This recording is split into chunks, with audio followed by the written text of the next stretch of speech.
মিঠাই রানীকে কি উৎসেবাবু তার বাস্তব বিয়ের ইনভিটেশন দিলেন? এই প্রশ্ন এখন সকল মিঠাই ফ্যানেদের মনে। কারণ আদ্রিত ও কৌশাম্বীর বিয়ে আর মাত্র 2 সপ্তাহ বাকি। তাদের বিয়ের আমন্ত্রণ পর্ব অনেক আগেই শুরু হয়ে গেছে। কিন্তু সৌমিত্রিষা কুণ্ডু সেই বিয়ের আমন্ত্রণ পেলেন কিনা এই নিয়ে দর্শকদের মনে উৎসুকতার শেষ নেই। একসময় আদ্রিতের খুব ভালো বন্ধু হলেও বর্তমানে তাদের মধ্যে তেমন কোনো সম্পর্ক নেই। আর্টিস্ট হিসাবে তারা একে অপরকে রেসপেক্ট করেন মাত্র।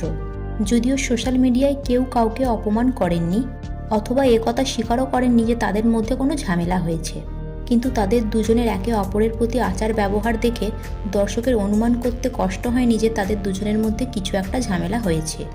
আর কৌশাম্বী ও আদ্রিতের সম্পর্কের কথা সামনে আসতেই দর্শক সকলটাই বুঝতে পারে যে কৌশাম্বীর জন্যই আদ্রিতের কাছ থেকে দূরে সরে গেছে মিঠাই। সে যাই হোক, আর কিছুদিনের মধ্যেই আদ্রিত এবং কৌশাম্বীর বিয়ে। মিঠাই ধারাবাহিকের সকল সদস্যকে আমন্ত্রণ করা হয়েছে এই বিবাহে। ডিরেক্টর থেকে শুরু করে ক্যামেরাম্যান, মেকআপম্যান সহ অভিনেতা অভিনেত্রী কেউই বাদ যাননি। কিন্তু এখনও পর্যন্ত সৌমিত্রিষা কুণ্ডুকে আমন্ত্রণ করা হয়নি। এ বিষয়ে সৌমিত্রিষাকে প্রশ্ন করা হলে তিনি বিষয়টি এড়িয়ে গেছেন। তবে তাকে দেখে স্পষ্ট বোঝা যাচ্ছিল এই পুরো বিষয়টিতে তার কতটা খারাপ লেগেছে। বন্ধুরা, এই বিষয়ে আপনাদের বক্তব্য কি নিচে কমেন্ট সেকশনে জানাতে পারেন। ভিডিওটি ভালো লেগে থাকলে লাইক এবং শেয়ার করবেন। আর এই ধরনের নতুন আপডেট পাওয়ার জন্য চ্যানেলটিকে সাবস্ক্রাইব করে রাখবেন।